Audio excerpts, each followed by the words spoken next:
And as I look back on a career and I look at all these different things that I did, the times that I was most satisfied and fulfilled with what I was doing was when I was super passionate about saving lives, bringing families together, making sure that our veterans were appropriately recognized, or memories are an important part of life. Welcome to Bold Breakthroughs. On this episode, we welcome Sharlene Wells, an author, singer, former ESPN reporter, successful executive, and mother of four.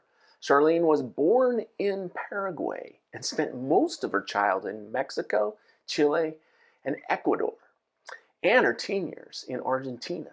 Sharlene was the very first foreign-born bilingual to be crowned Miss America. She was an ESPN reporter for 15 years and successful, and served on the Defense Advisory Committee on Women in the Armed Forces at a critical time in our nation's history. She is a woman of faith, discipline, and clearly, with all that she does, a master of time management. Helen Keller offered an existential nugget when she said, "Life is either a daring adventure or nothing." Security does not exist in nature, nor do the children of men as a whole experience it. Avoiding danger is no safer in the long run than exposure. Sandra Marinella said, "Our story is the medium we use to interpret our life experiences and make sense of them. In a moment, the life that lives everything." The woman, the wonder, Sharlene Wells. Welcome to Bold Breakthroughs that unstick work and life. I'm Mark Cook, New York Times bestselling innovator. Each week I offer keynotes that engage thousands, and teams embed me weekly to unstick tech pivots, sales prospects, and ops constraints. We roll up our sleeves in small groups to create breakthroughs on top priorities for each individual, in person or via Zoom. 9 global studies of over 2 million successes have fueled my 4,000 wins at top brands. I've shared rapid innovation in over 50 cities worldwide. Teams create revenue breakthroughs and clients see new profits. Thank you for listening and inspiring your breakthrough today. Hi, Sharlene. It's great to talk to you today. I'm so grateful that you joined me. I appreciate your interest and thanks for reaching out. So I want to dive right into kind of a strange place. I want to go to a little esoteric spot in your career and your work life where you faced yet another pivot, but you wanted to work with someone that you could really respect and learn from. And John Lund, the founder and owner of Story Rock, was someone that you picked. And you've mentioned some very interesting, great leadership qualities he had, but also some business practices that we probably aren't going to explore anywhere else. I'm wondering what you could tell me about what you enjoyed about John Lund as a leader. He is really good with strategizing, really good with reading people. So I was just constantly learning and learned a ton. And probably the best thing though is that he just let me run. You know, he didn't micromanage at all. Which is what I understand that I need to not be micromanaged. I love the opportunity of, the world is my oyster. How do I tackle it? And I don't see any limits. The only limits might be internally. If a company or if a boss says, "Oh no, you should just do this one little area here," that's when I feel constrained. But I love it when I'm just allowed to, let's run with the strategy. Let's do what it takes. And I know how to maximize a dollar, because when you work with a small company, and I've been part of 3 startups, 2 of them that were very effective. And so when when you're part of a startup, you know how to really stretch every dollar. And even with the small little company that I was with, even though we were doing great big things, we still had to really monitor our budget and really look at it carefully every activity that we did. That's why I was so amazed that John would put a priority on something as seemingly little as picking up the check. It's not so little, it's something that people remember, that you picked up the check at lunch, or and so they like being around people that aren't stingy. even though we didn't have a lot of money to work with, that was a priority. So I learned. That's awesome. So one thing that becomes very clear about your life when you look into your life is that you are involved in a ton of things at the same time and over your life. You are a life learner for sure and live through experience. And so while a lot of us look at our work life and career as a linear sequential set of stops, you have 5 at a time and you're pivoting constantly. So move forward and go to your next pivot for a job, quote unquote, at One Door Corporation. At that moment, when you switch to them, what are you actually thinking in that present tense? I have known about One Door Corporation my whole life. My dad was on their board, and I've known the family forever. I remember going to Christmas parties at the founder's home. And so when I was leaving the Pentagon, because last year I was at the Pentagon let me back up. Pandemic, boy, just kind of put an eraser to that whole year. But pandemic really affected the company I was with. And I thought, we were a little top heavy anyway. And so I thought this would be a good time after 15 years. I probably should do something else, maybe my last 15 years before heading off into other things. And so I looked around and found a position at through a friend that had been working with the Pentagon, found a position at the Pentagon that I absolutely loved as a director of communications for the Office of the Undersecretary of Defense for Personnel and Readiness. That's basically all of Department of Defense HR. So 6 million service members and their families and DoD civilians. And I loved it. The challenge was that I was tied to my political appointee boss.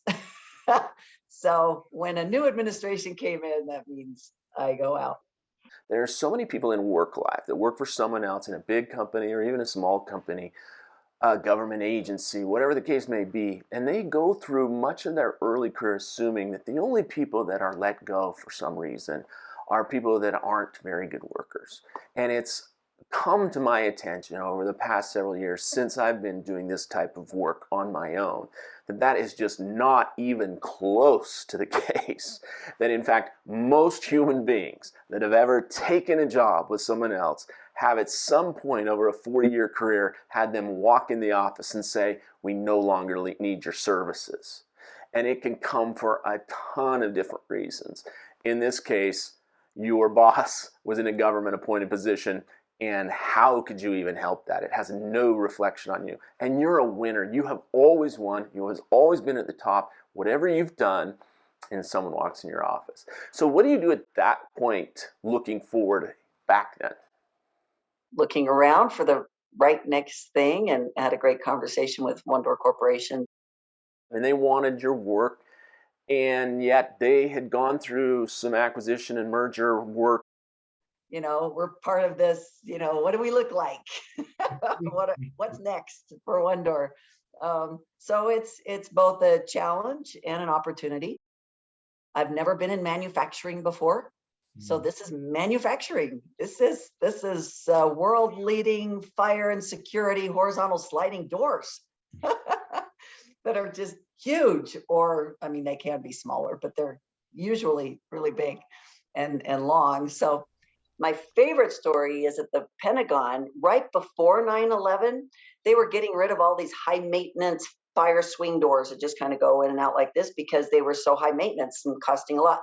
And so they selected One Door to replace those. We had 26 doors in on that one wedge on 9/11. Wow. And those doors, 26 doors, proved so effective stopping those fireballs going down the corridors. Now we have 150 doors all throughout the Pentagon. Then you actually played at least a tiny bit of a role in that historic event, and we're on the side of saving lives. I mean, it's just amazing.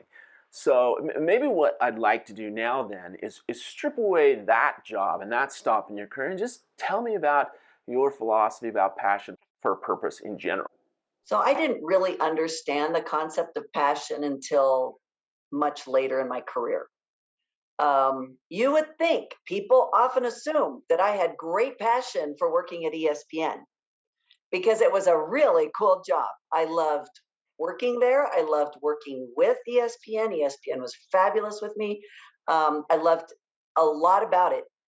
I didn't have a passion for it.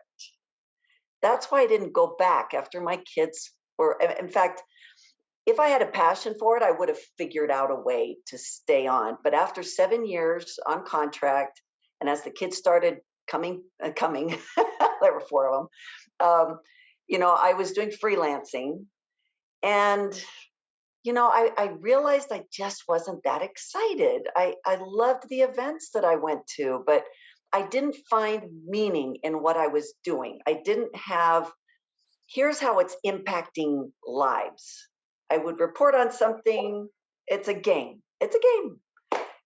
Very rarely did it really have real impact on the people I was reporting for. So it wasn't till really until I started working at Story Rock that the passion just kept growing and growing. And I realized when I have passion about something, I can accomplish anything. I can drive anything. I can sell anything. I can make it happen. And it's a combination of having the skill sets to do that, as well as the passion.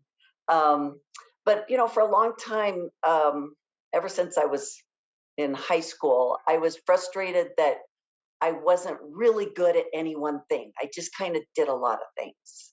So the, jack of all trades kind of thing. And so that continued to bother me as my resume became stranger and stranger because I was, sports broadcasting, I was speaking, and then I was in part of Monavie. It was it started out as a weight management company. It was a network marketing, and then into Story Rock. Anyway, so a lot of different things. The Pentagon. So ESPN to Pentagon, just there's a whole lot in between there, right? And but now, given a lot of experience and a lot of expertise, I'm really embracing the variety that I've been able to experience, as it has driven me closer and closer towards what am I passionate about. And as I look back on a career and I look at all these different things that I did, the times that I was most satisfied and fulfilled with what I was doing was when I was super passionate about saving lives or bringing families together or making sure that our veterans were appropriately recognized, making sure that memories are an important part of life, and bringing again those families together, developing those connections between loved ones, and saving lives. So I realized that I have to have that underlying foundation of purpose in order for me to be successful. So what do you think one experience is when one's in a job where they haven't made that connection yet? If I don't have it, I don't see myself as successful. Even though I've got the skill sets to do things, I just don't have that flame. So that's why I have to really, really get that flame. Now, so that purpose for me, and that passion is overriding everything. Second to that, the other thing that I have found that's a common thread through everything that I've done, and that I highly encourage kids in high school and college to really focus on, no matter what I've done throughout, and no matter what I see others doing, it all comes down to the ability to communicate strategically, to write well, to speak well, and to strategize. So just because you can speak well and write well doesn't necessarily mean you can strategize. But when you learn how to do those, and to think about things from a vision perspective all the way down to the priority initiatives and the strategic actions that you take, that whole big picture, when you can look at it that way, you can be in any industry. You can do anything. And it's strange that it's just been the last 10 years that I figured that out. So now I've embraced all of this. Oh, I wholeheartedly agree. If you can't distinguish between what a purpose is, a long path of activity within a business to help customers and get value back money for it, and differentiate that between a horizon or a vision where you see what's happening years out and a mission that is a very tactical, objective oriented 2 or 3 year or maybe 1 year at most objective. And then you have team objectives that are more quarterly and annually, and then a personal set of goals that's your contribution. Not that that's limiting, it's actually just your choice, maybe what you see needs to happen to make all that happen and align yourself with what we're all doing together. It's really hard to be successful at work. But if you can understand all that, and it takes work, it takes days of work for an individual to actually make all these connections and be able to articulate it. But at best, it's a day. But to take that time and be able to articulate all that has literally had clients promoted and get raises in my own practice. Just being able to think about that and articulate what you just said. So let me ask you this. Let's say you are currently lost and maybe you've done all that and it's not working. Has there been a place where you've just been in the workforce and said, I know I can do that and feel joy and fulfillment? I love growing people and growing visions. So that's business development, it's growth, it's making the world better. Where were we here? Can we be here? Can we be there? I just love seeing progress in an area that makes a difference. And what is such an opportunity or opportunities in the future? Again, setting aside a specific job, just in your career. Anytime we can help grow something good, that's what I'm all about. So ideally, I'd love to be on as I progress and get older and kind of go away from full-time work. And I'd love to get onto some boards where I can make a difference that way too. So that's kind of my longer term. I think the average employee or leader or business owner would understand the prestige and the monetary gain and the connections made from being on a board. But tell me what you get out of it personally. Because then I can really embrace the jack of all trades and be part of multiple, maybe 3 or 4 boards. Because I'm a huge multitasker, and I used to think that was a bad word, but I think that's why I've been able to do what I have, because you get good at that. If you're bad at that, then it's not good. Then don't do multitasking. But if you're good, then it's really healthy, I think, mentally and emotionally. Well, I can hear in your answer that you're aware that most neuroscientists are saying to the youth and all of us, there's no such thing as multitasking. Get your heads out of the phones. But that's not what you're talking about. If you look back at your career history, anyone can see that you've taken on many things, real experiences at the same time, and clearly must have developed an ability to juggle many things at the same time better than most, heads and shoulders above most leaders and average workers. But I'm just wondering, besides the quantity of information and intelligence that gives you, what does that allow you to do? Look at lots of different things, because then you look at things more in a holistic picture rather than just in a linear way. It's like, okay, well, I'm thinking about this and this and this and put it all together into one big vision. So let's talk about how to use that holistic thinking in a growth role. Regardless of anyone's title or what company you work for, how do you see what a growth officer of any type should be thinking about? My focus, I think, would be really focusing on developing partnerships and developing relationships and how to do that best. I still think people rely too much on just cold outreach. Boy, that's for sure. They don't take the time to develop relationships in this digital era. And I don't think relationships go away. I really don't. No. I still think that the younger generation is not necessarily as aware of that as they could be. They think that being an influencer means now you're it. You're and in a certain way, yeah, I think it's a great tactic. Um, but I think too many of them see that as the strategy. And so there's so many different ways. It's a conversation we're having right now at work. Is okay, which associations do I need to be part of?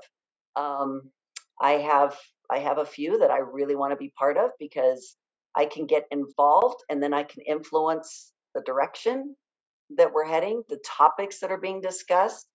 You can't do that just through emails or phone calls or even Zoom or something. So I hope you don't mind me asking you this question. You are a former Miss America. You are a former ESPN successful reporter. You are a successful entrepreneur and a successful business executive. Why is it that you're not out in the world talking to people about these thoughts that you have?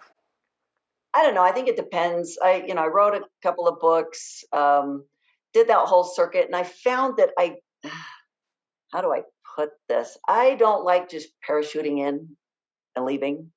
I like projects. I like starting and seeing the end. I like seeing that growth.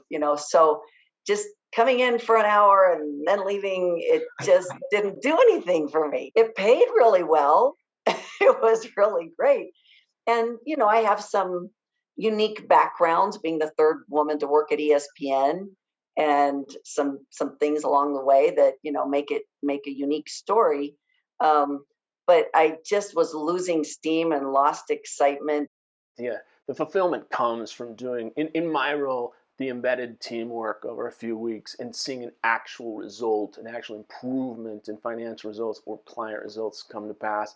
It's not in that first hour. Again, that's why I like the boards, because then I can dive in and get dirty and really understand everything about the company and not just, okay, I'm going to speak to you for an hour and good luck. Good luck after that. One of the kind of the hidden treasures of speaking that I found when I do that half of my work is that besides coming in and doing embedded teamwork, if you do go to that hour, it's usually an event. And we're focused on the employees and the leaders that we're trying to help when we're doing embedded teamwork and trying to get real results with clients and finances. But what I've found is you really have to focus on the person or the people. There's usually 1 to 3 to 5 people organizing that meeting or organizing that event. And that's their job. Their customer are the attendees. And they are doing everything they can to have a successful meeting, and not just an entertaining meeting, but a useful meeting, and try to get that success for themselves. And so I actually do find a lot of opportunity just with the preparation for that hour, from brainstorming and working with that individual to improve the event above what it already is, to be tremendously helpful, not just for the hour. So the other thing that I found is it leads to additional work, which is the embedded work. It's natural. You have a few people. Maybe there's someone on probation. Maybe there's a leader that thought they knew everything, that decided to listen. And suddenly they get an insight and think, oh, I can build on that. And then to go in and spend a few weeks and have dramatically 10x results on what they pay me is really quite fulfilling, I think. So the two go pretty well together. Yeah. When you're in a growth leader role and you're trying to help customer-facing team members or executives that have to be customer or press-facing, how do you connect your successful past in that area with a business current situation? So I've been able to listen to some of their presentations, and there's some really easy, high-level, professional, on-camera presentation ready. And I love it when they ask me for advice. When they don't ask me for advice, I just keep my mouth shut. But I love that because I have spent years on camera, and I understand how to do live presentations and broadcast presentations and all of that. I know every element in front of the camera and behind the camera. I know how to produce and everything. So it's kind of interesting when you're coming at it from that perspective. And then you go someplace where they've never had any of that experience. They don't know what they don't know. So if you find yourself on a board and you're reviewing some of their customer-facing people and public-facing people, it sounds like it's all one-sided when they have no experience like that. But I know just enough about communication and marketing to know that by weeding through the articulation and the wordsmithing and the word choice in the beginning and crafting the environment and the situation and the personal space and the physical presentation as well, that you must gain a lot. What do you see that you gain? Every chance I get, I can learn from it. And it helps me understand the terminology. Again, I've never been in manufacturing before, so it's just like I'd never been in football before, or I'd never been on a military installation before. You learn the lingo, right? And you learn how to say it so that everybody knows that you're an expert in your field. Right. From your perspective, you're not really rolling up your sleeves and getting into the prospecting and closing. Selling and closing too. But it's a combination of not only revenue, but brand reputation growth. So I see it as all the above. So when you're with a customer or a potential customer or some public-facing entity or media, you are in a supportive role. You're looking for the success of the other person or the other team. And what do you do? So I just start the conversation, make sure that the brand is out there, and that we're in on, ideally, every conversation. Wow. Yeah. When we meet to have a conversation about a next episode, because there's so much more about your story that's so instructive that we want to hear and inspired by, I'll be grabbing the check. You have to go in before. That little quip and advice sounds like it's got a specific story behind it. In DC, I remember I was taking this billionaire to lunch, and and I thought, okay, he's going to assume that I'm going to assume he's going to pay because, he's this billionaire. He owns the building, And so I went in way before, and I just gave them my credit card, and I said, I'm guessing he's going to try to pay for this. So it's already on my card. So he was shocked. He was shocked that I had thought that far in advance. So I guess you don't believe in the tactic where you just very slowly as possible, say, I'll get it. Oh, I didn't see it. Oh, I'll have it. I can't reach it. It's really true. Like when you're trying to start a relationship, you have to show your true colors. Are you a taker or are you a giver? There's really no in between, even on those small moments. And it's the very first time you're together. It matters. It matters. Oh, Sharlene Wells, what a delight it's been. Let me get serious for a minute. It's time that we let you go. But before we do, I want to thank you on behalf of all the people that will watch this or listen to this for all the advice you've given us on managing a career and how to think and feel in those internal thoughts that we have at certain key moments during our work. We are so grateful, and I am so grateful to have met you. Great to meet you too. Thank you.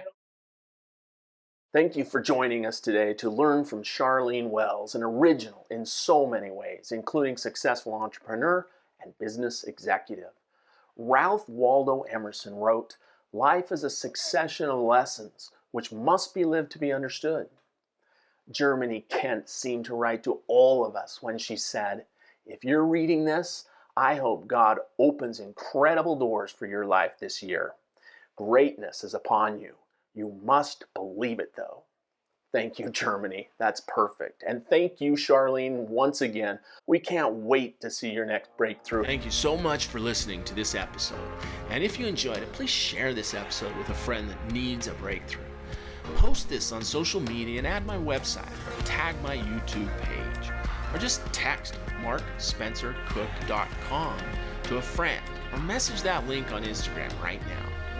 Also, make sure to subscribe on my site at markspencercook.com to stay up to date on all the latest advice on how to unstick priorities to create breakthroughs. I'm so grateful that you listened today. And remember, you have people rooting for you. They love you and want you to make your breakthrough. That includes us too. Take the first step. Now, You know what time it is. It's time to go create a breakthrough for your work and life. And we'll see you there.